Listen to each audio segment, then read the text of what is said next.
BNP যুগ্ম আহ্বায়ক কেন্দ্রীয় নির্যাতিত নেতা জনাব মুসুভাই সহ উপস্থিত আছেন লাল সমুদ্র যুব দলের সম্মানিত সভাপতি জিলুর রহমান ফারিক ভাই সহ ইউনিয়ন ও অত্র ওয়ার্ডের নেতৃবৃন্দ সবাইকে আমার সালাম, আসসালামু আলাইকুম। দীর্ঘ 17 বছর পর আমরা এই মাঠে একত্রিত হয়েছি। এই 17 বছর এই ফাঁসিবাদের অত্যাচার নির্যাতনের কারণে আমরা একত্রিত হতে পারিনি। আমরা জুলুম নির্যাতন সহ্য করে এই দলের মায়াতে ছাড়িনি। জনতা আবুল কালাম ভাইয়ের নেতৃত্বে আগামী দিনে আরো শক্তিশালী হবে মোটামুটি দক্ষিণ ইউনিয়ন ছাত্রদল। এই আশা প্রত্যাশা ব্যক্ত করে আমি আমার সংক্ষিপ্ত বক্তব্য এখানে শেষ করছি। আসসালামু আলাইকুম।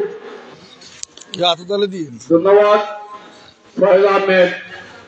শুধু সাথী বন্ধুগণ, এ পর্যায়ে আমাদের মধ্যে আমাদের একজন নেতা এসে উপস্থিত হয়েছেন, যিনি বিএনপি দুর্দিন আওয়ামী লীগ অত্যাচারী বাহিনীর সামনে স্পষ্ট প্রতিবাদ করেছিলেন। সবাই ওনাকে চিনেন। বিএনপি ইউনিয়ন সিনিয়র সভাপতি জনাব আব্দুল হক কোম্পানি।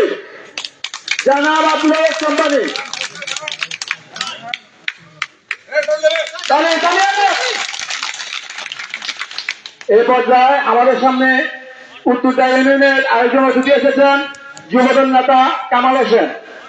যাই হোক, এ পর্যায়ে আপনাদের সামনে বক্তব্য নিয়ে আসছেন ইউনিয়ন যুবদলের সংগ্রামী সাধারণ সম্পাদক জনাব সোহেল ভাই।